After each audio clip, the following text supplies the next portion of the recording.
Super natural fantasy comedy സിനിമയായ പടക്കളത്തിലെ hidden details ആണ് ഇന്ന് പങ്കുവയ്ക്കാൻ ഉദ്ദേശിക്കുന്നത്. സിനിമയുടെ തുടക്കത്തിൽ പറയുന്ന ചരിത്രം, അതിൽ ഒരുപാട് ഫിക്ഷണൽ കണ്ടന്റ് ഉണ്ട്.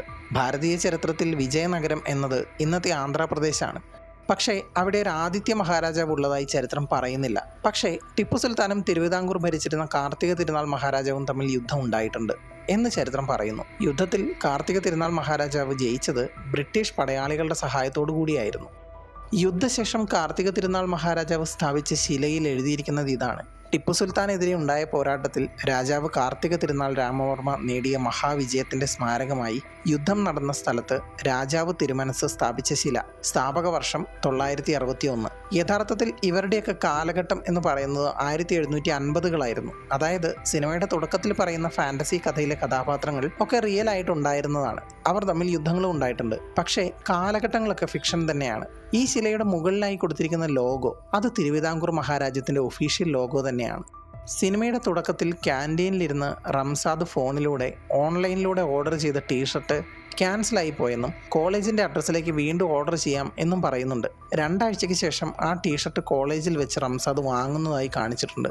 അതേ ടീഷർട്ട് തന്നെയാണ് സിനിമയിൽ പിന്നീട് വലിയ വഴിത്തിരിവാകുന്ന രീതിയിലേക്ക് ഉപയോഗിച്ചിരിക്കുന്നത്. അതൊരു ഗ്രീൻ ലാൻഡേണിൻ്റെ സിമ്പലുള്ള ടീഷർട്ടാണ്.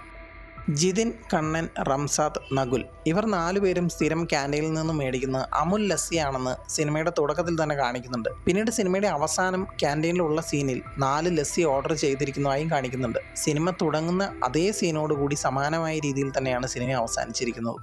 രാവിലെ കോളേജിൽ സ്ട്രൈക്ക് വിളിക്കാനുള്ള വിദ്യാർത്ഥി സംഘടനക്കാരെ ക്യാൻറ്റീനിലിരുന്ന് കൊടി കെട്ടി തയ്യാറാക്കുന്നത് ബാക്ക്ഗ്രൗണ്ടിൽ കാണിച്ചിട്ടുണ്ട്. ഇതേ കൊടിയുമായിട്ട് തന്നെയാണ് അവർ സ്ട്രൈക്ക് വിളിക്കാൻ പിന്നീട് കോളേജിലേക്ക് ഇറങ്ങുന്നത്. ഷാജി സാർ ക്ലാസ്സിലേക്ക് കയറി വരുന്നത് ആൻറ്റിന ആൻഡ് വേവ് പ്രൊപ്പഗേഷൻ എന്ന പുസ്തകവുമായിട്ടാണ്. സ്ട്രൈക്ക് ഡേ ആയിട്ട് കൂടി ആദ്യത്തെ പീരീഡ് ക്ലാസ് എടുക്കാൻ തുടങ്ങുന്നുണ്ട്. ബോർഡിൽ പാരാബോളിക് എന്ന് എഴുതിയപ്പോഴേക്കും ക്ലാസ്സിൽ നിന്ന് പേപ്പർ ചുരുട്ടി എറിയുകയും ചെയ്തു. പിന്നെ അതിന് പുറകെ സ്ട്രൈക്ക് ചെയ്യാൻ വന്ന പിള്ളേരുമായി വാക്ക് തർക്കവുമാവും. സത്യത്തിൽ ഷാജി സാർ എടുക്കാൻ തുടങ്ങിയിരുന്ന ടോപ്പിക്ക് പാരാബോളിക് റിഫ്ലക്ടർ ആൻറ്റിനാസ് എന്ന ടോപ്പിക്കായിരുന്നു. ഷാജി സാർ ക്ലാസ്സിലെ പ്രശ്നങ്ങളൊക്കെ കഴിഞ്ഞ് ജിതിൻ്റെ കയ്യിൽ നിന്നും പേപ്പർ വാങ്ങി സ്റ്റാഫ് റൂമിലേക്ക് എത്തുമ്പോൾ ക്ലാസ് റൂമിലേക്ക് കൊണ്ടുപോയ ആൻറ്റിനയുടെ ആ ബുക്ക് അതെടുക്കാൻ മറന്നിട്ടുണ്ട്. കഥയിൽ പ്രാധാന്യമില്ലെങ്കിലും ആ ബുക്ക് പിന്നീട് ഒരിടത്തും കണ്ടിട്ടില്ല. ഈ ഒരു സീനിൽ ചുമരിലെ കോട്ട്സ് ശ്രദ്ധിക്കുക. ഷാജി സാറിൻ്റെ പുറകിലെ സ്റ്റീഫൻ കിങ് പറഞ്ഞിരിക്കുന്ന കോട്ട് നമ്മളാൽ സ്വാധീനിക്കപ്പെടുന്ന ജീവിതങ്ങളെ നാം ഒരിക്കലും അറിയണമെന്നില്ല എന്നാണ്. റോബർട്ട് ഫ്രോസ്റ്റിൻ്റെ കോട്ട് ഞാനൊരു അധ്യാപകനല്ല, ഞാനൊരു ഉദ്ബോധാവാണ് എന്നാണ്. സിനിമയുടെ അവസാനം ജിതിൻ ജീവികയോട് പറയുന്നതും ഷാജി സാർ എങ്ങനെയാണ് ജിതിനെ സ്വാധീനിച്ചത് എന്നും ജിതിനിൽ ഒരു മാറ്റം കൊണ്ടുവന്നത് എന്നുമാണ്. എന്നാൽ രഞ്ജിത്ത് സാറിൻ്റെ പുറകിലെ ചുമരിലെ കോട്ട് JD സാലിംഗറിൻ്റെ കോട്ടാണ്. You can't stop a teacher when they want to do something, they just do it എന്നത് ഒരു അധ്യാപകൻ ചെയ്യാൻ പോകുന്ന കാര്യത്തെ നിങ്ങൾക്കൊരിക്കലും തടയാൻ കഴിയില്ല, അവരത് ചെയ്യും എന്നർത്ഥം. രഞ്ജിത്ത് സാറിൻ്റെ പ്രവൃത്തികളും അങ്ങനെ തന്നെയാണ്. മറ്റേ സൈഡിലുള്ളത് ഹെൻറി ആഡംസ് പറഞ്ഞ കോട്ടാണ്. A teacher affects eternity, he can never tell where his influence stops.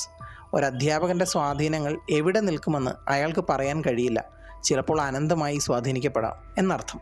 ECE ഡിപ്പാർട്ട്മെൻറ്റിലെ HOD Madhavan സാറിനെ മാറണം എന്നും പറഞ്ഞാണ് പിള്ളേർ സ്ട്രൈക്ക് നടത്തുന്നത്.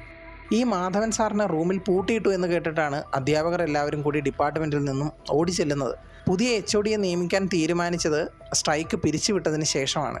രഞ്ജിത്ത് സാർ പകിട കളിച്ച് ഷാജി സാറിനെ നിയന്ത്രിക്കുന്ന ആ സീനിൽ HOD ആയിരുന്ന മാധവൻ സാറിനെ കാണാം. ഈ കാണുന്ന ഇദ്ദേഹമാണ് ECE ഡിപ്പാർട്ട്മെൻറ്റ് HOD ആയിരുന്ന മാധവൻ സാർ. റൂമിൽ നിന്നും തുറന്നു വിട്ടതാണ്. സ്ട്രൈക്ക് സമയത്ത് അവിടെ ഇല്ലാതിരുന്ന ഒരാൾ ഇദ്ദേഹം മാത്രമാണ്.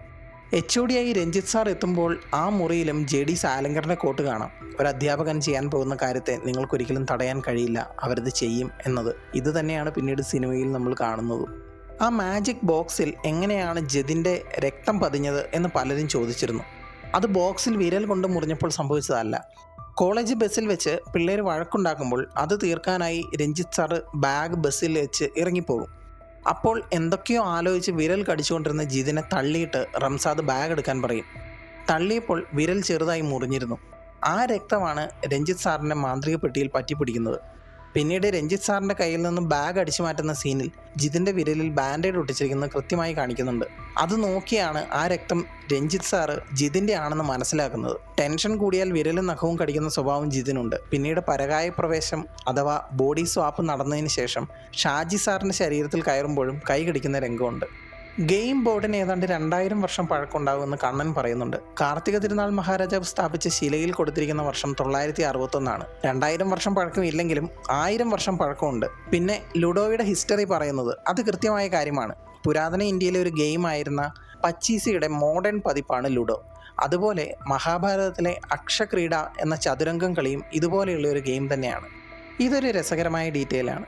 രഞ്ജിത്ത് സാറിൻ്റെ ഗെയിം ബോർഡിലെ കളിയെക്കുറിച്ച് പറഞ്ഞ് റംസാദിൻ്റെ കയ്യിൽ നിന്നും കണ്ണൻ പപ്സ് വാങ്ങി കഴിക്കും. സത്യത്തിൽ കണ്ണൻ ഓൾറെഡി പപ്സ് കഴിച്ചിട്ടാണ് അവിടെ ഇരിക്കുന്നതെന്ന് ടേബിളിലെ പൊടിയിൽ നിന്നും മനസ്സിലാവും. വളരെ ചെറിയൊരു ഡീറ്റെയിൽ. രഞ്ജിത്ത് സാറിൻ്റെ പക്കലുള്ള മാജിക് ബോക്സ് അടിച്ചു മാറ്റാനായി 4 പേരും കൂടി പ്ലാൻ ചെയ്യുന്ന ദിവസം, അന്നേ ദിവസം അവർ 4 പേരും ധരിച്ചിരിക്കുന്ന ടീഷർട്ട് DC സൂപ്പർ ഹീറോസിൻ്റെ സിമ്പൽ ഉള്ളതാണ്. നകുലിൻ്റേത് ഫ്ലാഷിൻ്റെ ടീഷർട്ട്, കണ്ണൻ്റേത് ബാറ്റ്മാൻ്റെ, റംസാദ് ഇട്ടിരിക്കുന്നത് ഗ്രീൻ ലാൻറ്റേണിൻ്റെ, ജിതിൻ ഇട്ടിരിക്കുന്നത് സൂപ്പർമാൻ്റെയും. സ്പീഡിൽ പോകുന്ന ഫ്ലാഷ്, ഇരുട്ടുണ്ടാക്കുന്ന ബാറ്റ്മാൻ, വെളിച്ചം ഉണ്ടാക്കുന്ന ഗ്രീൻ ലാൻറ്റേൺ, ധൈര്യത്തോടെ ബാഗ് അടിച്ചു മാറ്റിയ സൂപ്പർമാൻ.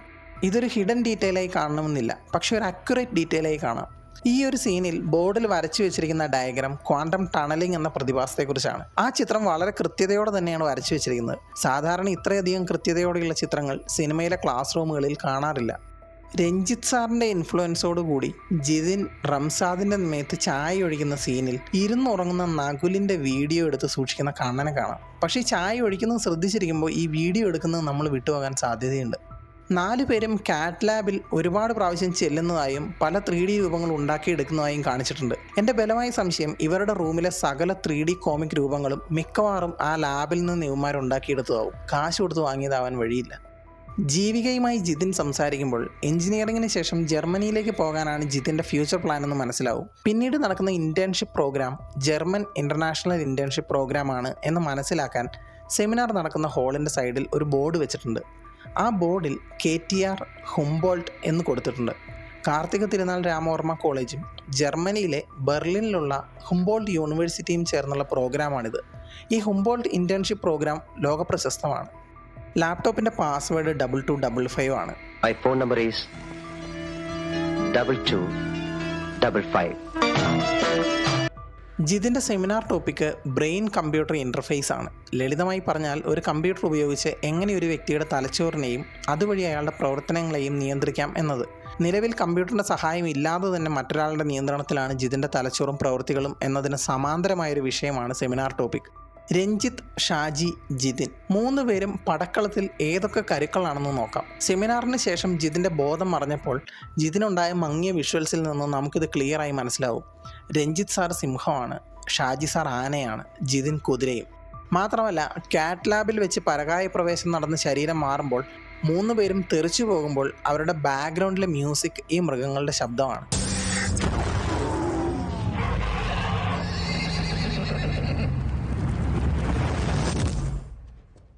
KTR കോളേജ് ഇലക്ഷനിൽ ജയിച്ചത് പ്രവീണാണെന്ന് സ്റ്റുഡൻറ്റ് യൂണിയൻ ഇനാഗുറേഷനിടയിൽ കാണിക്കുന്നുണ്ട്. ഇതേ പ്രവീണാണ് ഷാജി സാറുമായി കയ്യേറ്റം ഉണ്ടായതും പഴയ HOD മാറ്റണമെന്ന് പറഞ്ഞ് സിനിമയുടെ തുടക്കത്തിൽ സമരം വിളിക്കാൻ മുൻപിലുണ്ടായിരുന്നതും. ഈ ഒരു സീനിൽ ഈ ബോർഡിൽ എഴുതി വെച്ചിരിക്കുന്നത് ബോഡി സ്വാപ്പ് ചെയ്ത രീതിയാണ്. ഇത് എഴുതിയത് റംസാദ് ആണെന്ന് അവസാനത്തെ വരിയിൽ നിന്നും മനസ്സിലാകും. Ramsad equal to Ramsad. കള്ളു കുടിപ്പിച്ച് സത്യം പറയിക്കാനുള്ള ശ്രമം പാളി ഷറഫുദ്ദീൻ്റെ ക്യാരക്ടറിനെ ഹോസ്പിറ്റലിലാക്കുന്ന സീൻ. ആ ഹോസ്പിറ്റൽ KTR ഹോസ്പിറ്റലാണ്. അതായത് എഞ്ചിനീയറിംഗ് കോളേജിൻ്റെ അതേ മാനേജ്മെൻറ്റിൻ്റെ കീഴിൽ വരുന്ന ഹോസ്പിറ്റൽ. നഴ്സിൻ്റെ ID കാർഡ് ശ്രദ്ധിച്ചാൽ അത് മനസ്സിലാവും. മാത്രമല്ല ഓർഗൻ ഡൊണേറ്റ് ചെയ്യാൻ ഷറഫുദ്ദീൻ്റെ ക്യാരക്ടർ ഫില്ല് ചെയ്ത് കൊടുക്കുന്ന ഫോമിലും KTR ഹോസ്പിറ്റലിൻ്റെ പേരും ലോഗോയും കാണാം. പടക്കളത്തിനൊരു സെക്കൻഡ് പാർട്ട് ഉണ്ടോ എന്ന് ആരും ചോദിച്ചു വരേണ്ട. സിനിമയുടെ എൻ ക്രെഡിറ്റ്സ് മുഴുവൻ കാണിച്ചതിന് ശേഷം സാഫ് അവതരിപ്പിച്ച കണ്ണൻ എന്ന കഥാപാത്രത്തിൻ്റെ ഡയലോഗ് ഇതാണ്.